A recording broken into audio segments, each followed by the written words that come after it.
మీరు మీ అభిమాన shows and serials TV కన్నా ముందు ఈటీవీ విన్ యాప్లో చూడండి. Download and subscribe to ETV win app. 99 రూపాయలు మాత్రమే.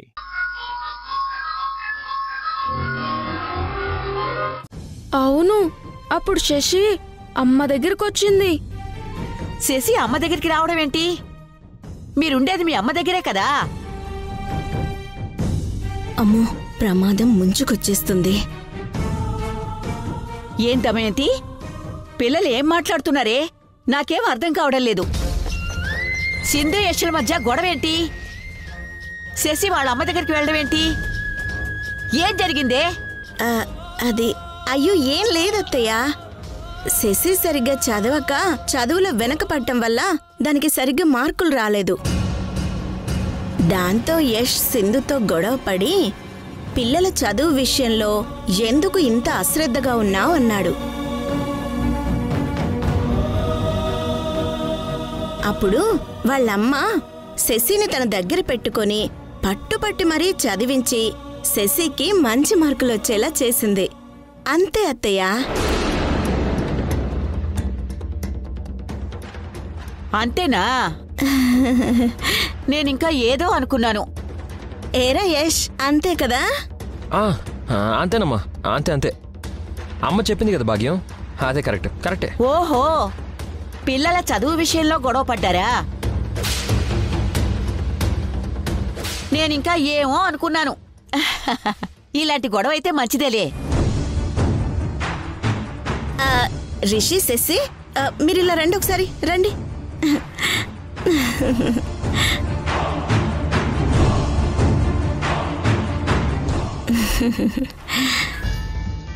జేజేకి అసలే ఒంట్లో బాగోలేదు కదా. మీరు గతంలో జరిగిన విషయాలు ఆమెకి చెప్పి బాధ పెట్టొద్దు, సరేనా? సరే నానమ్మా. అయినా ఇప్పుడు అందరం కలిసిపోయాం కదా, కలిసే ఉంటున్నాం కదా, ఇంక పాత విషయాలు మర్చిపోండి. నిజంగా మనమందరం కలిసిపోయామా నానమ్మా? ఇంకా అమ్మా నాన్నల మధ్య ఏ గొడవలు ఉండవుగా? ఉండవులే, అందుకేగా మీతో పాటు మీ అమ్మని కూడా ఇక్కడికి తీసుకొచ్చాను.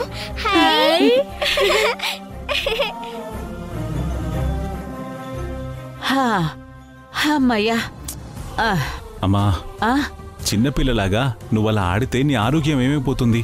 నాకేమవుతుందిరా? నా మనవాళ్లతోనే కదా ఆడుకున్నాను. వాళ్లతో సంతోషంగా ఆడుకుంటే నేను సంతోషంగా ఉంటాను.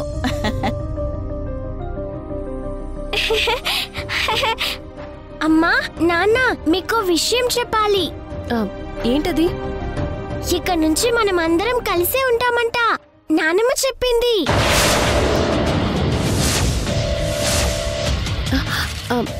నిజంగానా?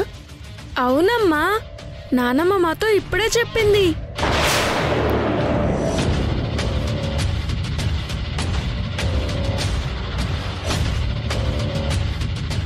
అందరూ కలిసి ఉండడం ఏంటి? అంటే ఇప్పటిదాకా మీరు కలిసి లేరా?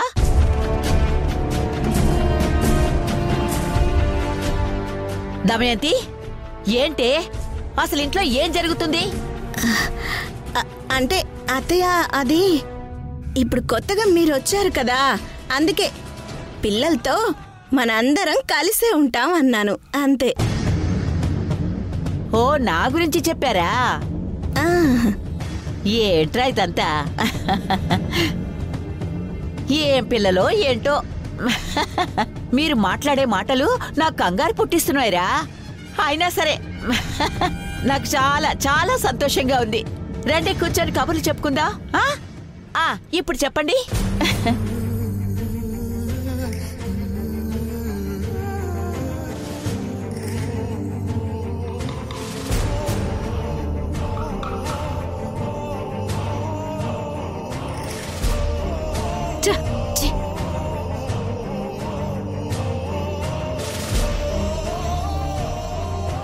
ఏందమ్మీ ఇది?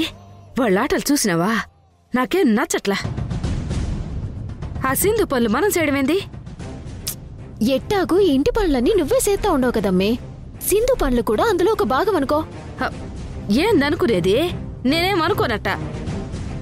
ఇప్పటి వరకు అంటే అల్లుడు గారు ఏదో ఒక రోజు నీ మెళ్ళ తాళి కడతారన్న ఆశతో ఈ ఇంట్లో వాళ్ళందరికీ పని మనిషిగా మారి అడ్డమైన చాకరీ చేస్తా ఉంటాను. ఇప్పుడు దానికి కూడా చెయ్యాలంటే నా వల్ల కాదమ్మే. బామ్మగారి గురించి తప్పదమ్మి, చెయ్యాలి మనం. లేదంటే దావత్ దగ్గర మన ఇలువ పోతాది. ఆ బామ్మగారు వెళ్ళిపోతే ఆ సింధు కూడా పోతాది. అప్పటి వరకు ఎట్టా కొట్ట సర్దుకుపోమ్మే. ఏంది సర్దుకుపోయేది? చూడు మధు, అమ్మ నన్న గౌరవం కూడా లేకుండా మా అమ్మి ఎట్టా మాట్లాడుతూ ఉండదో. ఆ సింధుకి నేను ఊడగం చెయ్యాలా? నీకు బాధగానే ఉంటుందని నాకు తెలుసమ్మా, కానీ ఇప్పుడేం చేయలేం. లేదు మధు, ఆ సింధుని ఏదో ఒకటి చేసి ఇంటి నుంచి బయటికి తోసేయాలా. తప్పకుండా చేస్తానమ్మా. ఎందుకంటే ఆ సింధు ఈ ఇంట్లో ఉంటే మీకంటే నాకే ప్రాబ్లమ్స్ ఎక్కువ. దాన్ని ఎలా తన్ని తరిమేయాలో నేను ఆలోచిస్తాను. డిన్నర్ టైం అవుతుంది, మీరు వెళ్ళి వంట పని చూడండి. కర్మ కర్మ, వంట బాధ్యత నాకే పెట్టారుగా. ఇప్పుడుగా నేను వంట చేయనంటే ఆ సింధు వచ్చి మళ్ళీ ఏం బుక్ చేస్తున్నానని భయంగా ఉండదు పక్కన. చెయ్యక చేస్తానా? చేస్తాను, చేసి చస్తాను.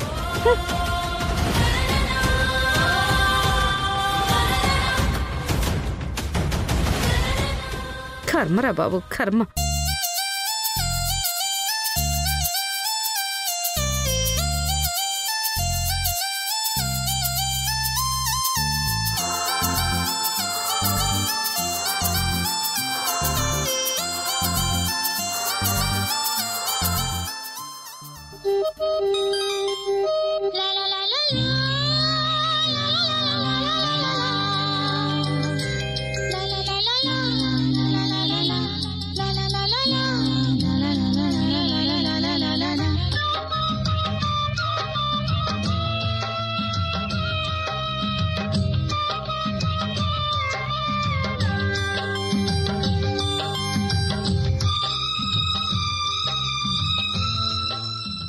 ఈ డాక్టర్ ఏంది నన్ను అదోలా చూస్తా ఉండాడు?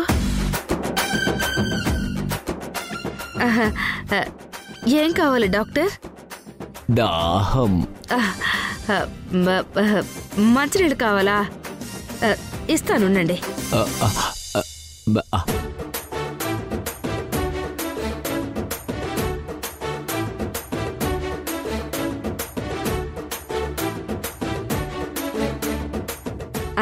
ఇదిగో తీసుకోండి.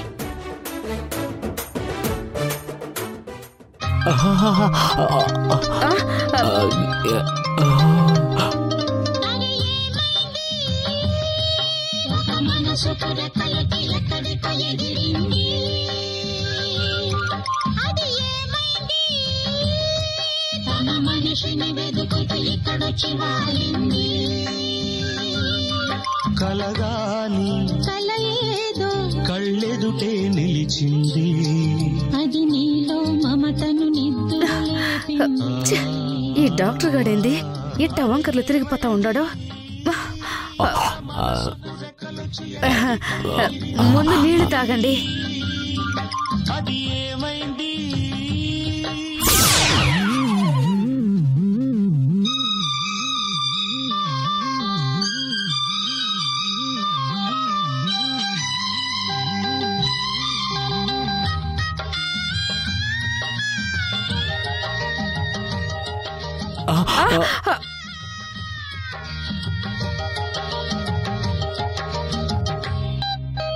బామ్మ ఆరోగ్యం బాగయ్యేలోపు ఈ కన్యతో కమిట్ అయిపోయి నా ఒంటరి బ్రహ్మచారి జీవితానికి చరమగీతం పాడేయాలి.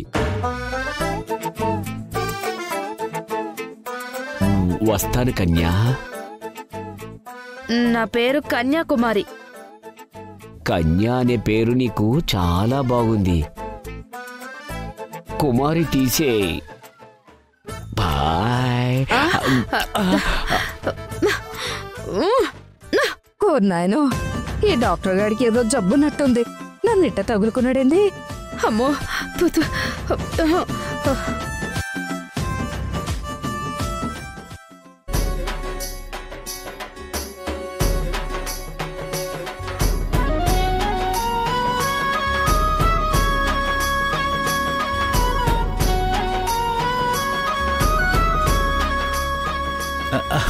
పిల్లలు నా మాట వినండిరా, ఒక్క ముద్ద తినండిరా. ఒక్క ముద్ద తినండిరా. పరిగెత్తలేకపోతున్నానురా.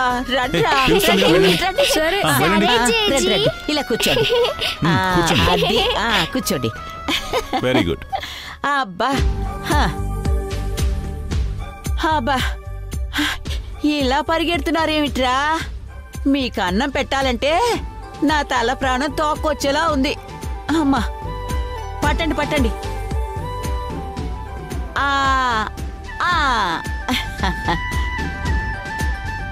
పట్టు. అది సూపర్.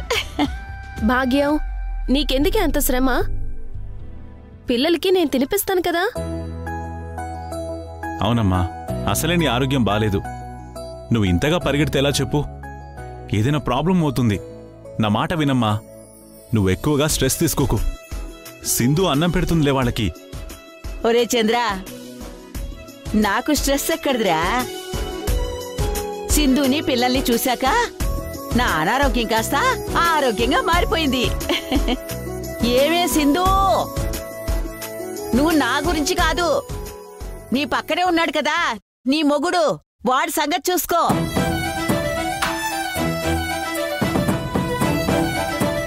చూడు, వాడెందుకో డల్లుగా ఉన్నాడు. విషయం ఏంటో కనుక్కోవే.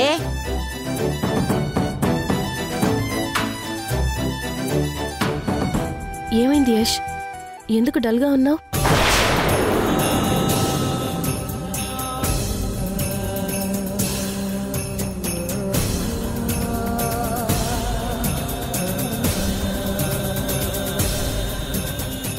ఒరే రిషి, నువ్వు చాలా నయంరా. అల్లరి చేసినా అందుబాటులోనే ఉంటున్నావు. అదే మీ నాన్న అనుకో, చిన్నప్పుడు నీకంటే ఎక్కువ అల్లరి చేసేవాడు. నిక్కర్ వేసుకోవడానికి నన్ను ఇల్లంతా పరిగెత్తించేవాడు వేధవాని. బోసుమలతోనే పరిగెత్తేవాడురా.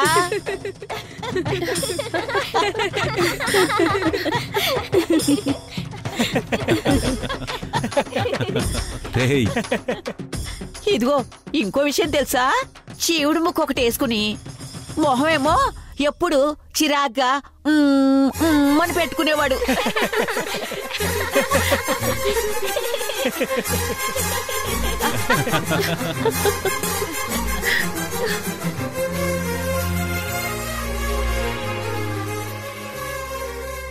ఎందుకు అలా నవ్వుతున్నావు? చిన్నప్పుడు ఎవరైనా అలాగే ఉంటారు.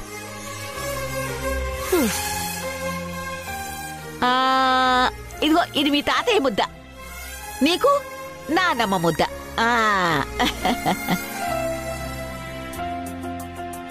వదినా, భోజనాలు రెడీ. మీ అందరూ వస్తే కలిసి భోజనం చేసేద్దాం.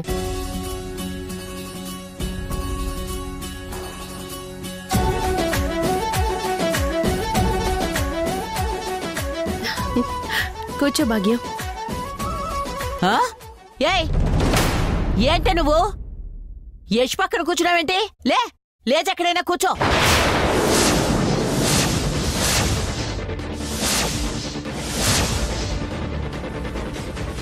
ఎంత అయిందానివైనా చదివిస్తే ఎక్కడ పడితే అక్కడ, ఎవరు పక్కన పడితే వాళ్ళ పక్కన కూర్చుండిపోతావా? పద్ధతి పాడు ఉండక్కర్లేదా? లేగక్కడ, అక్కడ సింధు కూర్చుంటుందిలే. అత్తయ్య, సింధు ఇంట్లో అందరికీ వడ్డించి అందరూ తిన్న తర్వాత చివర్లో తింటుంది. ఇందాకే నాకు చెప్పింది. ఇదేంటి అత్తయ్య నన్ను లాక్ చేసిందేంటి? సరే, వెయిట్ చేద్దాం ఏం జరుగుతుందో. ఎందుకు అలాగా? మొదటి నుంచి తనకి అలానే అలవాటు అత్తయ్యా. అవునా?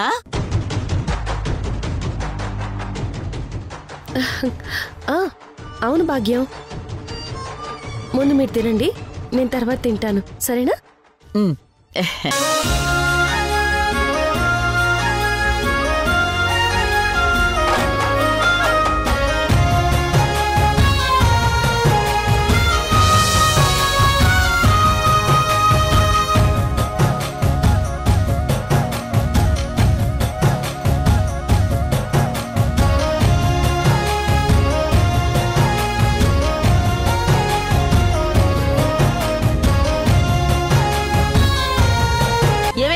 ఇక్కడే వడ్డిస్తావేంటి? వెళ్ళా డాక్టర్ కొట్టించు.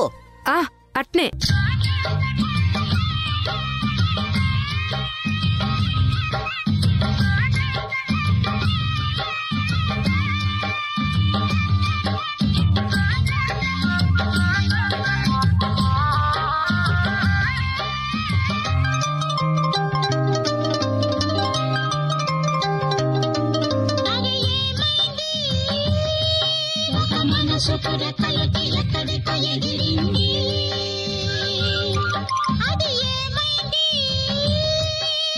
మనిషిని వెతుకుతూ ఇక్కడొచ్చి వాలింది కలగాని. ఇదేంటే సింధు, అందరికీ వడ్డించింది నాకు వడ్డించకుండా ఇలా ఆకూరలు వడ్డించావేంటి? భాగ్యం, నీ ఆరోగ్యం కుదుట పడేదాకా ఇవే తినాలి. అప్పుడే నీ ఆరోగ్యానికి మంచిది. మా మంచి భాగ్యం కదూ, తినాలి. సరేనా? సరేలే. తినమ్మా.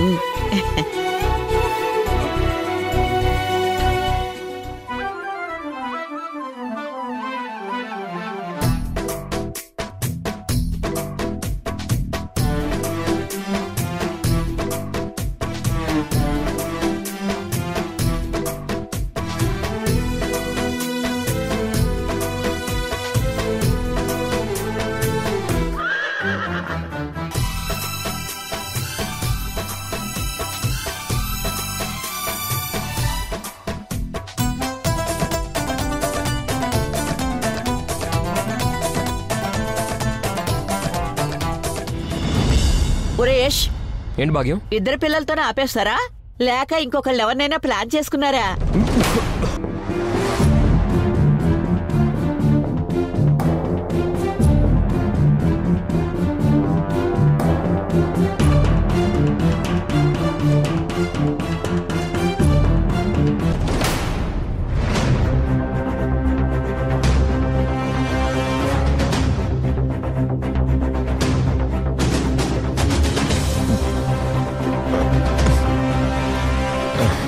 ఏంట్రా సమాధానం చెప్పావు?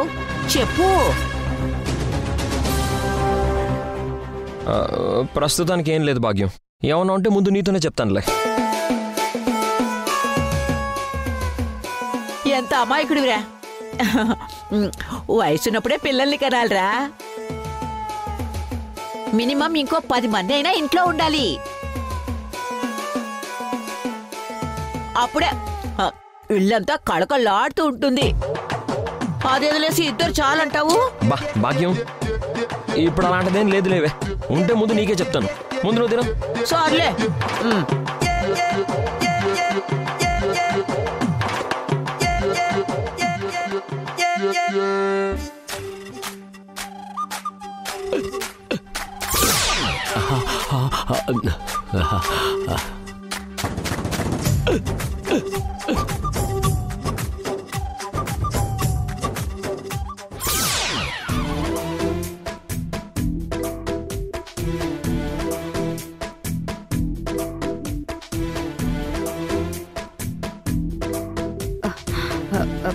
వదలండి.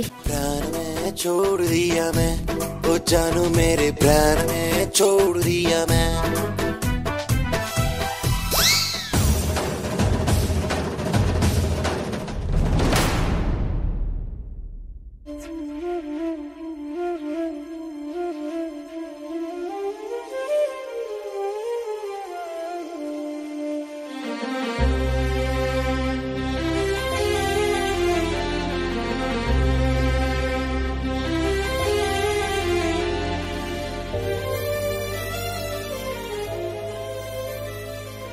ఏంటి సింధు, నువ్వు తినటానికి ఏవీ మిగల్లేదనుకుంటా?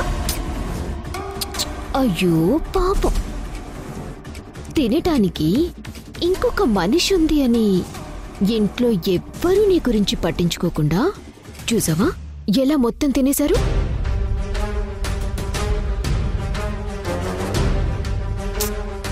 పాపం.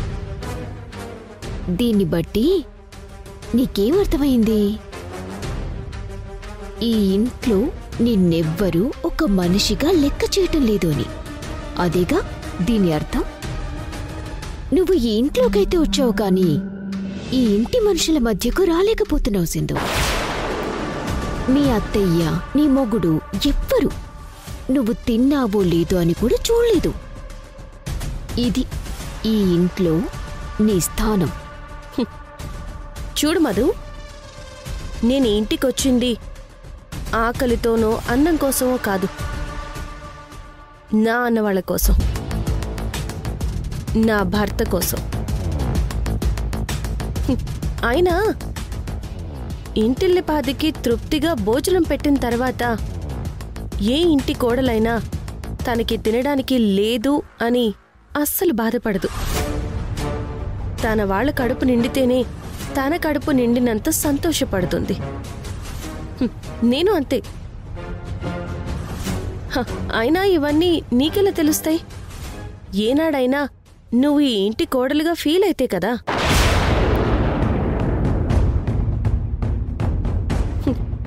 గాడిదకేం తెలుస్తుంది గంధపు చెక్క వాసన? ఒకరిని ప్రేమించి ఇంకొకరిని పెళ్లి చేసుకుని కాపురానికి వచ్చిందానివి నువ్వు. నీకీ విషయాలన్నీ ఎలా తెలుస్తాయి? నీకు కాసులు తప్ప మనుషుల మనసులు తెలియవు. నీతో కంపేర్ చేస్తే నాకు భోజనం లేకపోయినా చాలా సంతోషంగా ఉన్నాను.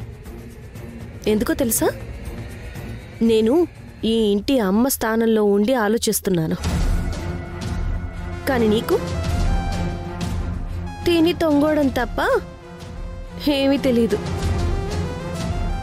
అది నీ స్థానం.